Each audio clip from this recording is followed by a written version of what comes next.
All right, are we live? Testing, testing. One, two, three. I see we got one person here.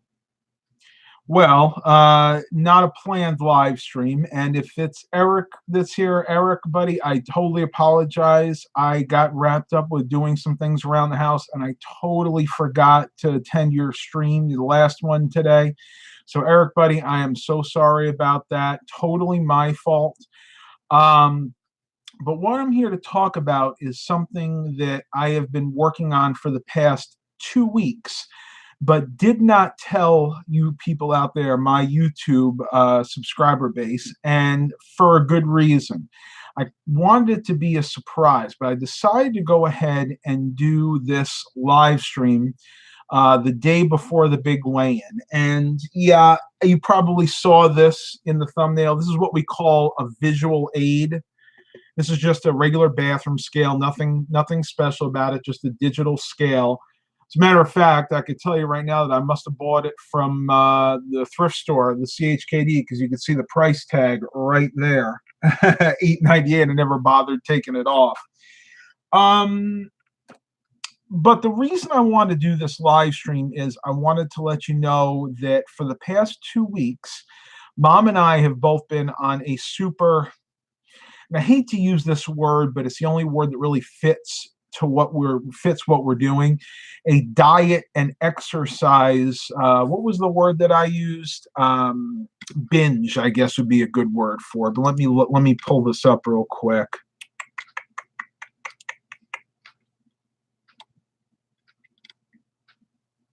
Hustle. Calling this a diet and an exercise hustle. So basically, for the last 2 weeks, Mom and I have been doing very well with our eating. Mom a little bit more than me. I still treat myself once a day, but I'm not overdoing it. Like I'm not having 2 or 3 different nasty things like ice cream and cakes and things like that.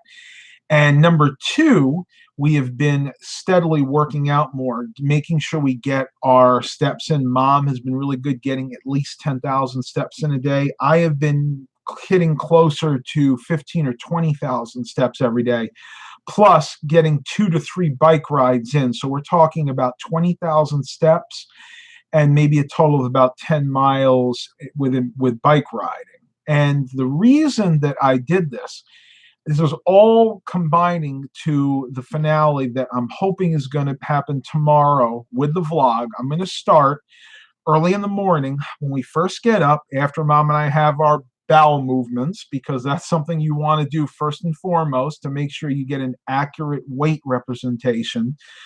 And then we're going to get on the scale and find out if I indeed got down to my goal, which for those of you that didn't know is 200 pounds. I wanted to get down to 200 pounds. I don't know if I made it. I am really nervous because even though I've been really, really good, and the last time I weighed myself, I was like 205. You never know what can happen. Your body can fluctuate up and down day to day, depending on if you're retaining water or if you ate a little too much salt the previous day. So we're just going to have to see. And I'm using we loosely because I have not yet convinced Mom to get on the scale and show you what her weight is. So for now, it's just going to be me. But let me see, who do we have here? We have 6 people here. I know George Blakely's here. He said hi. Hi back to you, George. So you can ask me any questions. This is going to be an open live stream. I'm not going to limit it to fitness and diet, but I just want to give you guys an opportunity to voice your opinions on what you think I should do next. You know, once I meet that weight loss goal, in other words, I get to the 200-pound mark.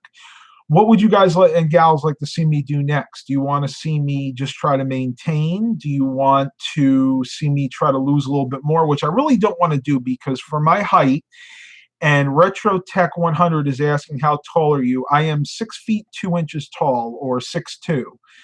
For my height, 200 would be a good, or I should say a good weight. But I would maybe consider going down further than that. Don't tell anybody else because anybody around the house here thinks that I'm too thin as it is. But I want to get your guys' opinions. let me know what you guys think. So Retro Tech 100 says at 200 pounds, you are quite slim. Well, you know what? It's funny you said I don't really feel, well, I don't want to, I'm not going to say it that way because somebody will take it wrong. At this weight, I feel good. I feel like I can run a marathon without getting out of breath. I feel like I can bike ride as much as I want, but I still have my problem areas, i.e. the midsection, the gut region. But a lot of that is pretty much loose skin at this point. Might be something I have to live with. Skin removal surgery is not out of the question, but I don't know if my insurance is going to cover it. It might, because it has been deemed medically necessary. So even if it does cover it, I am a little nervous to get it, because if I do get the skin removal surgery, that means I'm going to have drains put in temporarily to drain all the fluid. It's not a nice operation, and it's something I'm going to try to avoid if at all possible. George Blakely III says, I think you're fine at 200 pounds. So the consensus so far is I should stay at 200 pounds.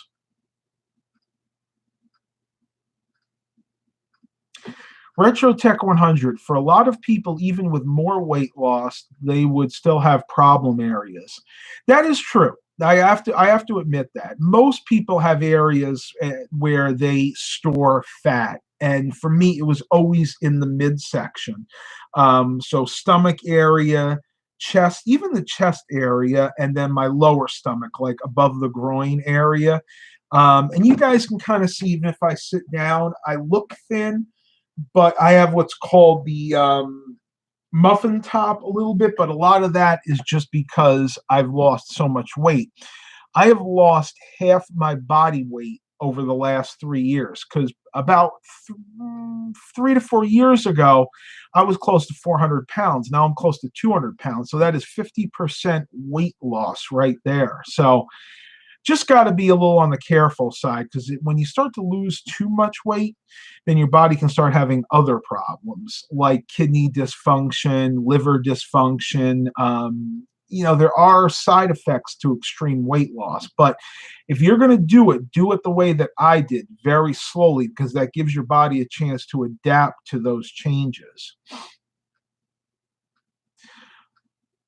Pup Dog 101 just changed the name of the channel to Ford Diesel 99. I'm doing just fine. I haven't heard from you in a while, Pup Dog. It's nice to see you at one of these live streams.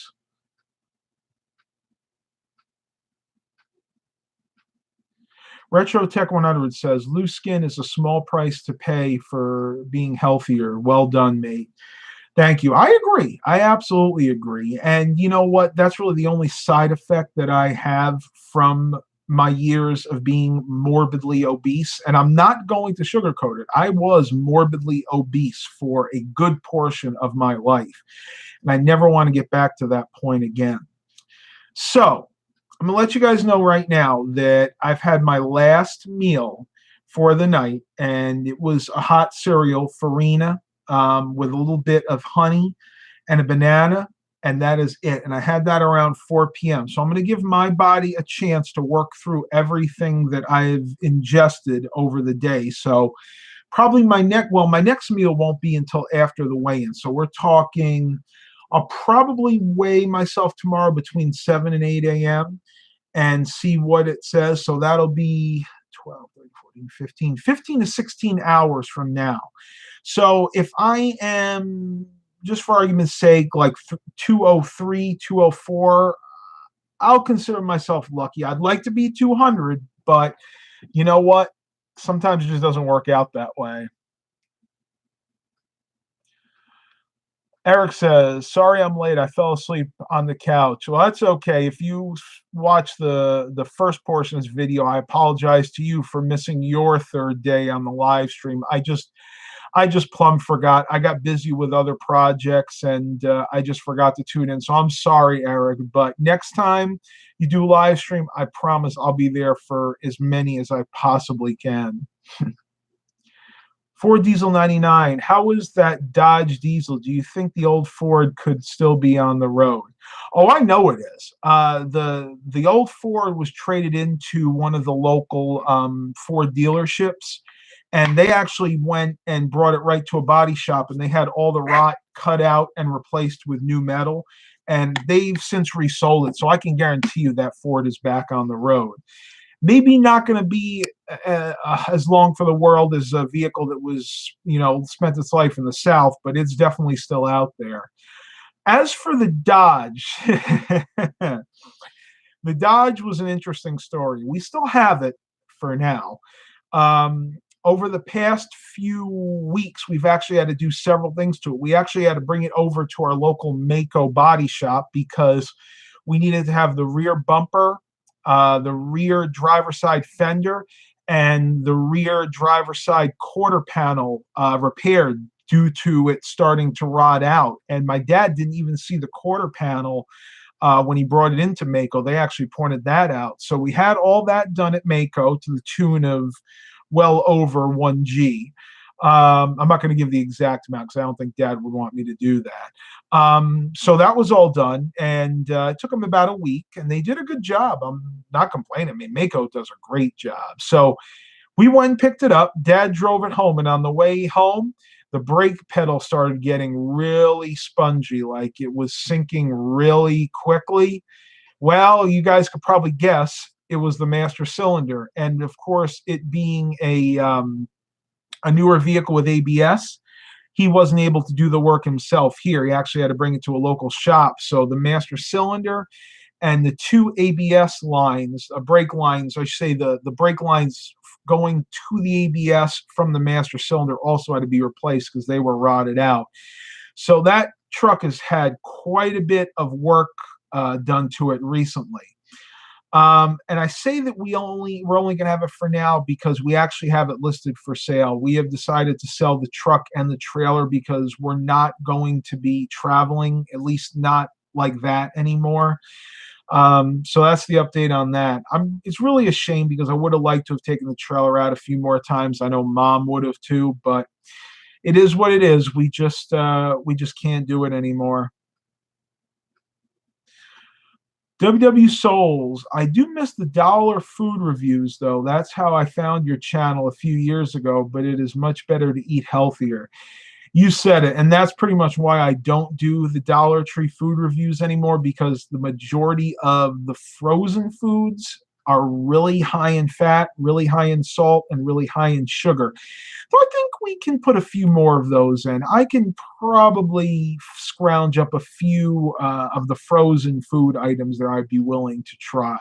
But that's probably going to be, I'm not surprised. It's definitely going to be after I meet my weight loss goals. Classic Mobile Homes here. Hey, Classic Mobile Homes. Eric goes, I mentioned in my live stream the problem going on with Rebecca's car. Hopefully it is just a battery. Oh boy, I'll have to go back and watch that later.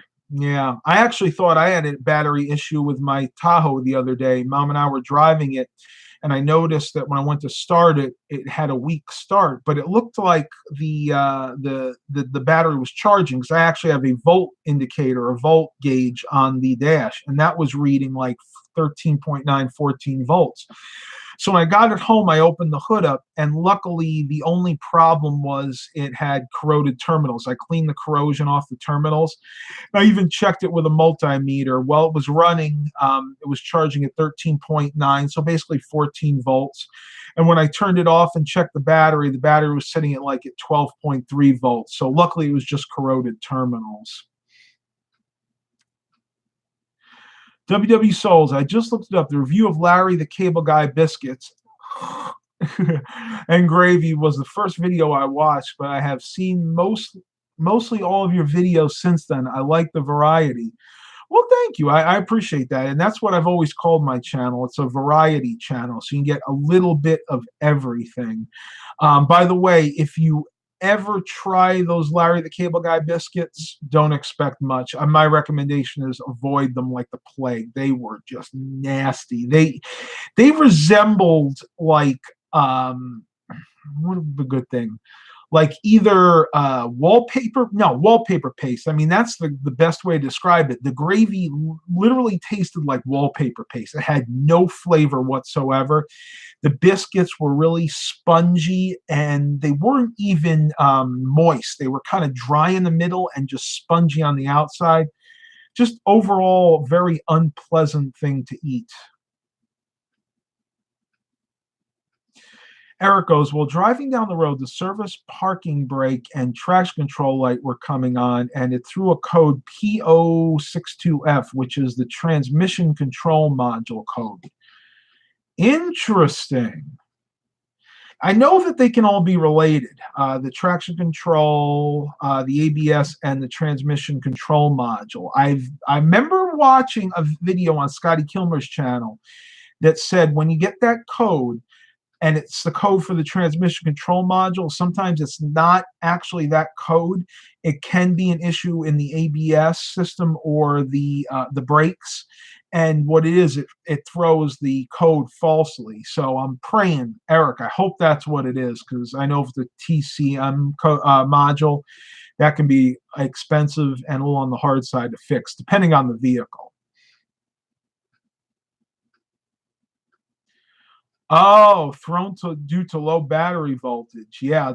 When you have a modern vehicle, any modern vehicle with all the electronics now, if you have low battery voltage, it can throw all kinds of codes, ABS codes, airbag codes. It can throw all different kinds of check engine codes, mainly because everything's so computerized that computer requires a certain amount of voltage. And if it's not getting that voltage, then it just throws the whole system into out of whack, and it just kind of goes haywire, actually.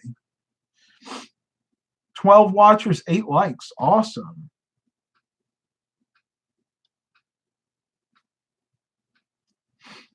So I texted her about it. It was slow to crank, so we're going to go test the battery, and if it is bad, going to replace it. Well, heck, AutoZone, O'Reilly's, all of them, I know they test batteries for free. I'm actually going to need to do some repairs to my fleet in a very few weeks, probably. I'll give you guys an automobile update. The Tahoe is doing well, though the ABS light is on, probably for bad ABS wheel speed sensors. That's something we can tackle here. Dan and I are going to put that up on the lift. I already ordered the ABS wheel speed sensors. They were $12, $13 on eBay for the 2 front ones, which are the ones that usually go bad. So we'll be able to tackle that here. So that's not going to cost me anything. The Buick, my 2000 Buick LeSabre, is going to need new tires very soon. And that's probably going to be to the tune of about maybe $350, depending on how cheap I want to go. I might go with some Ironman Chinese tires for that. I don't know, though. I haven't decided. So that's going to need tires, and that might need rear brakes. But again, the rear brakes are something Dan and I will do. The tires, I have a buddy at a local shop that'll take care of that. Now for the fun one. My 2010 Chrysler Town & Country is still having intermittent brake issues. And the issues are the 2 front brake calipers are sticking on and causing the brakes to rub and basically get very hot. Now, we've been through a couple of different things. We're going to also have to put that on the lift. I'm hoping that the problem might just be the spacers, because when we did the front brakes on that about a year ago, we had to remove the spacers, and I'm thinking that maybe we didn't quite put the spacers in the right way, and they're a little too tight, and they're forcing the brake pad against the rotor. That's best case scenario, because it's actually doing it on both sides. It could be the flex lines, which I'll order those, and I'll be able to do that here myself. That's not a big deal if it's that. That would be second best case scenario. Now here's the worst case scenario. It could be the master cylinder that's going out in that as well. And if that is the case, that could cost me upwards of $400 to $500 to replace. So Right now, I'm not going to be doing anything with the van. I'm not really driving it at all right now, so that's pretty much staying parked. I can drive it if it's a cool day. If the temperature is under 70 degrees for some reason, I don't have a problem with the brakes. But if it's hot, like it's in the late high 70s to like mid 90s, and that's when the brakes act up. So, going to have to save up and spend some money on maintenance issues for all my vehicles in the very near future. Eric Brunhammer, a great tire for the price is the General Altmax RT43. I have them on her car and my S10 at around $70 per tire. They are really nice. I'll have to look at that. I know that that tire is one of the ones that's available to me at this local shop, and I'll name them. It's Dillinger's Tire and Auto. They're pretty close to where I live, and they do a great job there. If you ever go there, ask for Travis. He's the service writer and the assistant manager, and he'll treat you right. What else we got here?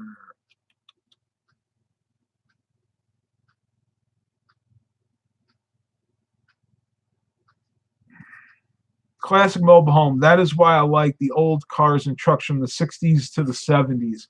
Yeah, no doubt about it. If you talk to Scotty Kilmer, he'll tell you the same thing. The older cars are better because they're easier to work on.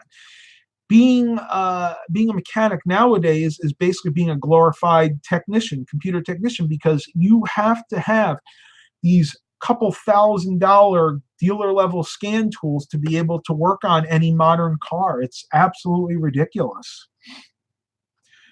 Eric Brunhammer, speaking of temperature, when it is below freezing, the speedometer doesn't work on the S10.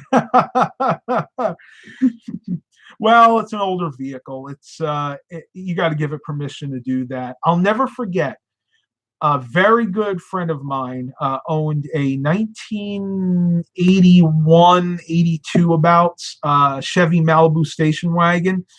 It was his beater vehicle. He used to take it to go fishing and hunting, and the engine was worn out, so it would burn oil, it would smoke. And one day he brought it to church, and he parked next to one of the people that went to church with him, and they saw it smoking, and he's like, and they went up to him and they're like, "Hey, your car is smoking," and he's like, "Well, it's of age, I'll let it." Basically, what he meant was the vehicle was over 18. So if it was a person, it would be allowed to smoke. So since it was 18 years old, it could smoke. I'm sure I didn't tell it as well as he does, but that was a joke I thought that was really funny, and I remembered that since childhood.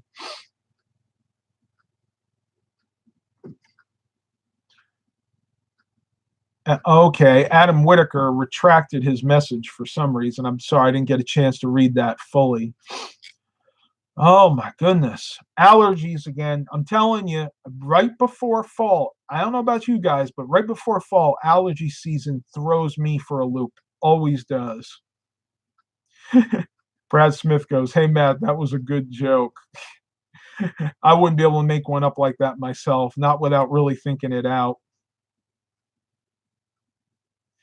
Nice printer in the background. Craig Archimone asks, "Is it a network printer?" Yeah, actually it is. That's an HP LaserJet P4015N. I guess the N stands for the network capabilities.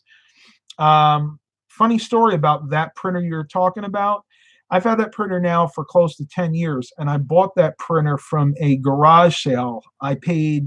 It was either $5 or $10 for it, and the person I bought it from had like 3 or 4 of them, and they got it from their business that was upgrading. So this printer dates from about 2007. So at the time when I got it, it was only a few years old.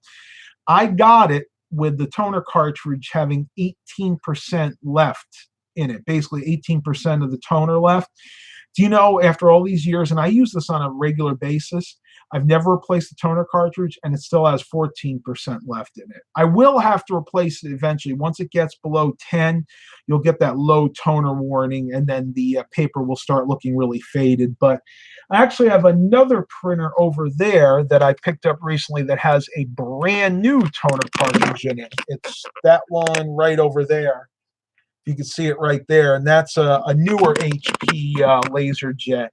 I'd considered replacing that one with the newer one, but the only problem is this one over here has the second paper tray, which I really like because I keep the card stock in there. But we'll see what happens. HP makes, in my opinion, one of the best laser jet printers on the market. I've had HP laser jets all the way back to the LaserJet 2D, which was my first LaserJet printer, which I actually still have in the closet. It would still work if I replaced the rollers. The rollers finally wore out.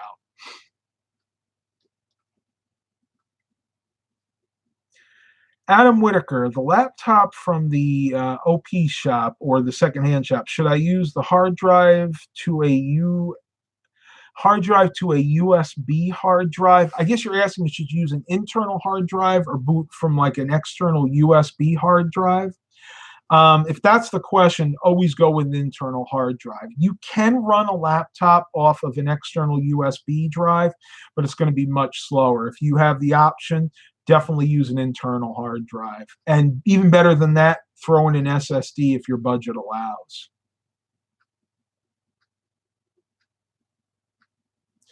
Eric goes, I mentioned that you'd be disappointed in me because I was drinking a Mountain Dew Baja Blast.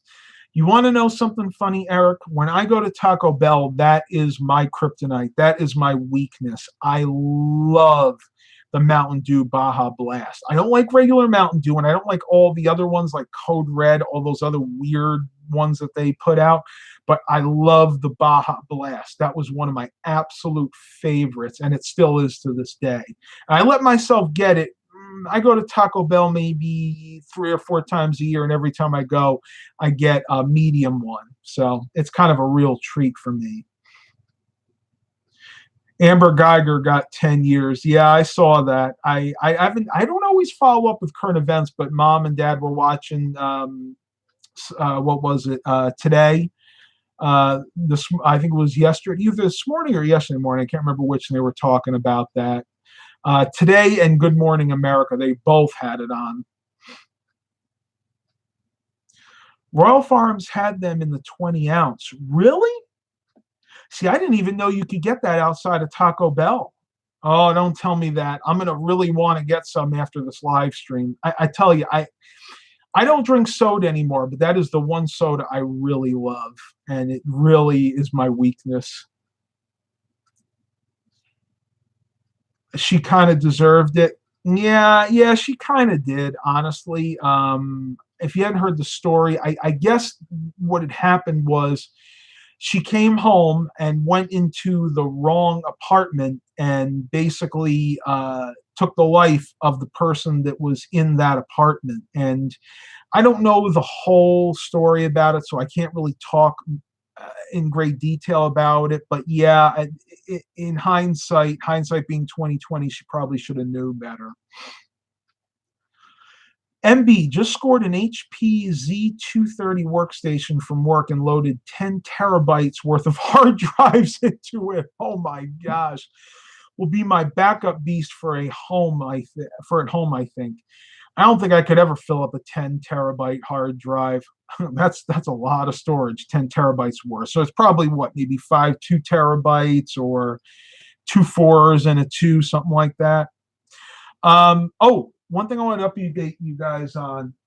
I have replaced the touch screen. If you guys remember, I had that Dell Inspiron 22 over there, touch screen. That was my data backup system. Well, I found out that really didn't work good for that purpose because the power supply that supplied the USB ports was insufficient for my needs, because I had to run a hard drive toaster and an external hard drive, and I couldn't run them both at the same time. So I've since replaced that with, I don't know if you guys will be able to see it that well, but if you look in the corner there, you see that silver box? That's right. That's a good old Dell Inspiron 530. I picked that up at our thrift store 2 days ago for $10. Had an Intel Celeron processor in it, the C word, the 4-letter computer word, basically. And I replaced it with a Core 2 Duo E8400, one of the higher end, basically one of the highest Core 2s you could get.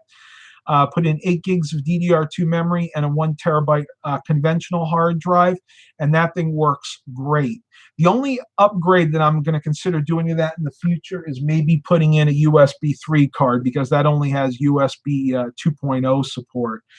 So the Dell Inspiron 22 is sitting on my table back there. That is going to be sold because I honestly don't have a need for it anymore. So I listed that for sale locally, and hoping to get about 200 for that. Should be possible. That thing's rocking a 240 gig SSD, 8 gigs of RAM, and that thing is like in brand new condition. I got that from the computer hall in Hampton, and I think that was only ever used 2 or 3 times. The thing's like brand new, and it's a touch screen. That's a good question. How many of you out there that own a touchscreen computer, any kind, desktop, laptop, whatever, actually use the touchscreen, or do you still use your keyboard and mouse? That's the question I'm posing to you guys out there. Let me know in the comments. Free MB says, free was end of life for them. They had replaced every few years. Great for me. It amazes me, these companies that replace their computers like every 2 or 3 years. And it's great for people like me, because then I can go in, buy all of their equipment very, very cheaply, and then refurbish it and resell it. I mean, that is kind of like being my bread and butter for a while now. And I actually still have about 15 towers that I have not gotten to yet. In other words, haven't had a chance to refurbish. So that's going to be a lot of work that I'm going to have to do over the next few weeks.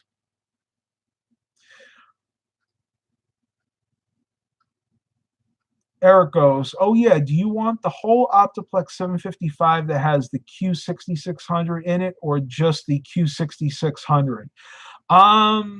Well, I tell you what, Eric, I would be very grateful. I really could just use the processor, because what I would probably do is upgrade the processor in my data backup rig. I'd love to have a Q6600 in that.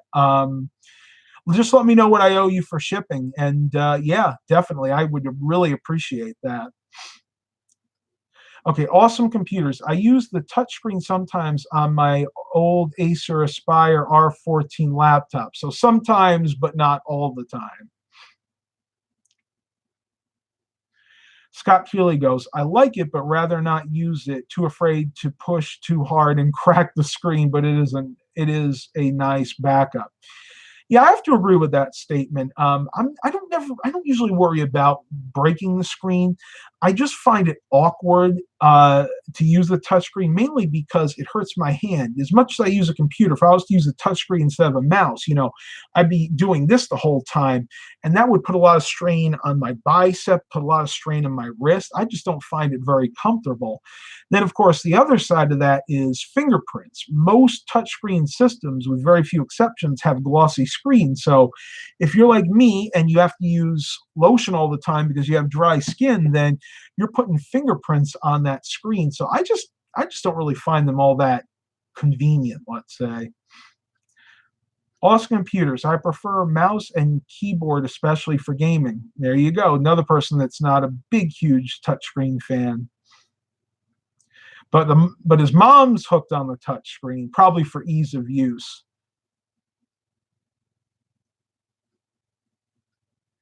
Sometimes screens go out of calibration. Yeah, then you have to use then you have another issue. Yeah, you can sometimes download a calibration tool depending on what computer you have, but a lot of times there isn't any way to do it at home. You would have to send it back to the manufacturer, and they have to run their special software that would access a special section of the BIOS that allows you to recalibrate the screen. A lot of times it's just more of a hassle, to be honest with you. And Eric Brunhammer's not a fan of touch screens that much, but I already knew that. Arizona Sparkles, another person I haven't heard from in a while. Matt, congratulations on your dynamic weight loss. You look amazing. You must feel great. Okay, this is a flying visit. Too many guys in here. LOL. Bless you, Matt. Have a good one. Thank you very much. I always appreciate it. And believe it or not, those little words of kindness and give me the motivation to keep going, to excel at this weight loss. And I hope it helps a lot of you out there as well to do the same. Does anyone out there play World of Warships here? I've heard of it, but I've never actually played it before.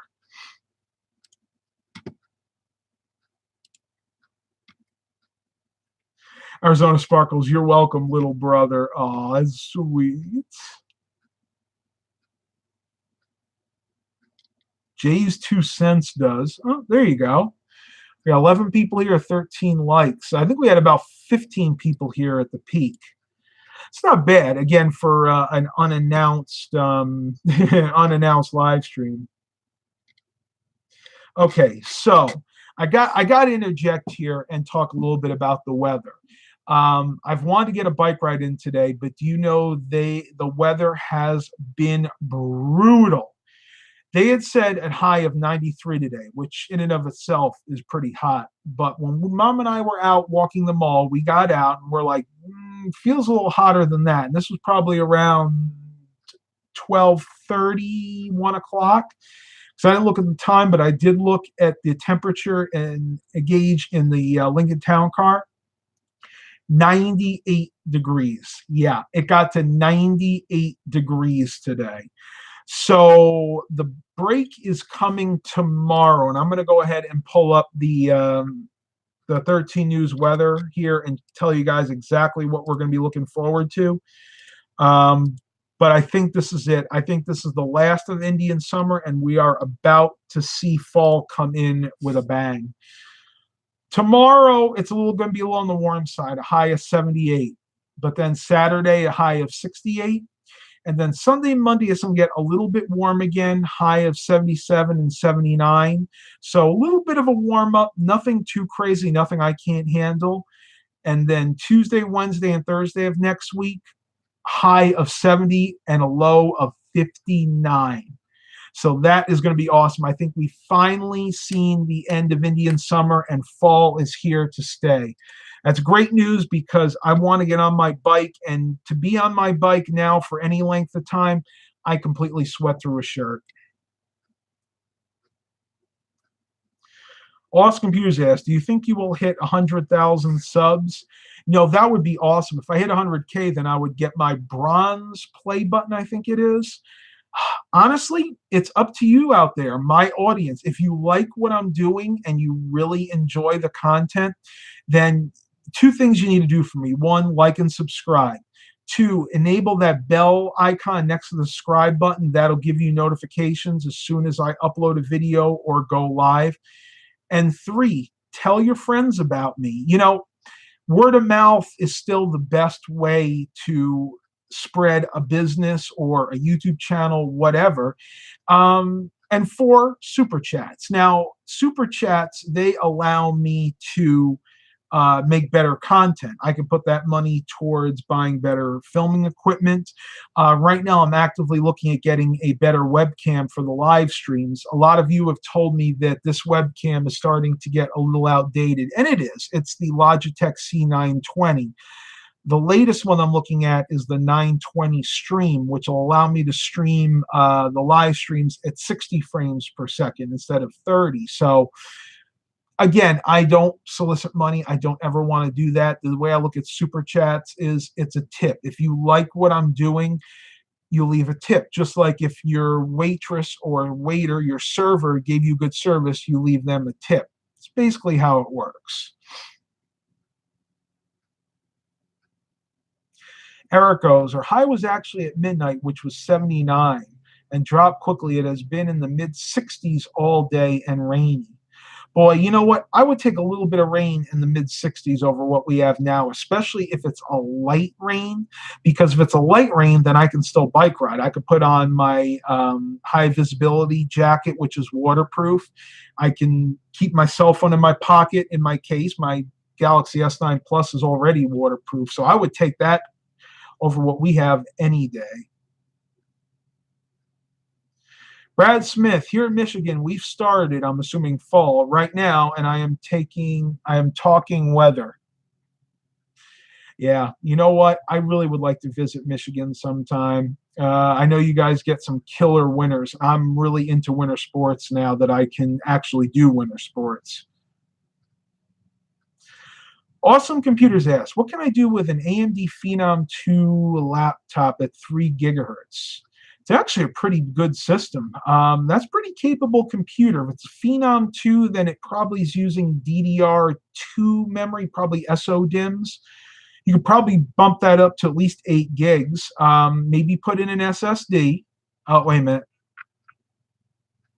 There you go. You beat me to it. Stuck in a 120 gig SSD and put 4 gigs of DDR3 in it. Okay, so that one is DDR3. I would honestly just bump the memory up to 8 gigs, and you should be able to do almost anything with that computer. I wouldn't do anything else than upgrade the memory. Yeah, that's a good point. Scott Kearley said overheats, LOL. A Phenom 2 would get pretty hot in a laptop, so I would suggest using a chill pad. And if you don't know what a chill pad or a chill mat is, it's basically a little mat that has a couple of fans in it, and you put your laptop on top of it, and you plug in the USB cable to one of the ports on the laptop, and that powers usually the 1 or 2 fans that circulate air and help cool the laptop off. And let me see if I can share the one that I like. I know it's a Targus.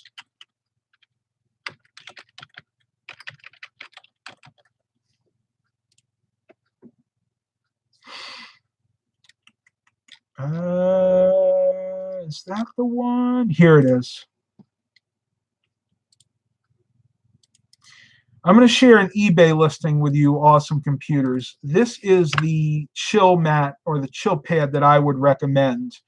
This is the Targus AWE80US Laptop Chill Mat 2 fans, 2 fans, USB powered. This fits up to, let me look at the picture here. This should fit up to a 17-inch laptop, so you should be good to go. And it looks like it even comes with a case. $10.30. Buy it now with $11.95 shipping. You're going to get out of there for about $22 after taxes. It's the one I would go with.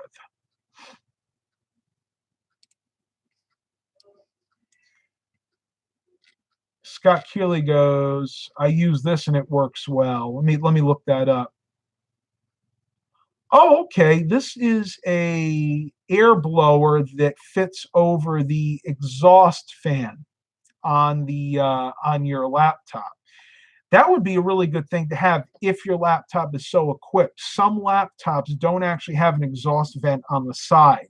Some just have it underneath. But if yours does have one on the side, yeah, this would be a really good option because this is going to actively take that hot air that the little tiny laptop fan is going to try to blow out of there, though they never put strong enough ones in there, and it's actually going to help circulate that air because it's actually going to actively pull the air, I'm assuming. Let me make sure I got that right. Yeah, it looks like it's going to help pull the air out of it. Is it a intake or an outtake? No, it's an outtake. So it's going to pull the hot air out, not force cool air in, which is definitely what you want in a laptop. There's nothing wrong with asking those questions. That's why I'm here. That's why I do these live streams. Eric Brunhammer goes, my chill pad has been broken for over a year. The cord broke off of it, but I still use it just to keep the laptop up off whatever surface I put it on. Believe it or not, that still actually helps too. You never want your laptop sitting on a bed. I don't understand to this day why people will lay in bed, have the laptop sitting on the bed because you are suffocating it. Your fan, in most cases, underneath the laptop. So there's a reason that laptops have those little rubber feet. It's to boost it up to where there's enough air circulation for the fan to do its job. Well, if you have your laptop on your bed, it's pretty much sealing that fan against your comforter or your mattress, and you're suffocating your laptop. I'm doing fine, Robert Jones. I knew some of you guys would be a little bit late. That's fine. I didn't announce this, so don't worry about it. Awesome computers. My main rig has 32 gigs of DDR4, and it's pretty hard to fill up the RAM. I can imagine. I'm still using 16 gigs of DDR3, which is in my main rig. Eventually, when I have some extra money, I'm going to consider replacing my well-used Dell XPS 8700, but probably not for another 6 months to a year. We'll see what happens. I'm actively searching Dell deals, see what their XPS lines, see if they're having any clearance deals going on. Though I still would love to do a Ryzen build, and I think you guys would like to see that too. All right, tubers, I am ending the live stream here. Dad just got home. I need to talk to him about something. Thank you guys for coming. Stay tuned to the vlog tomorrow when I'm going to do the big reveal, and we'll see if I got down to 200 pounds or not. Please continue to like and subscribe. And as always, have a blessed day, everybody.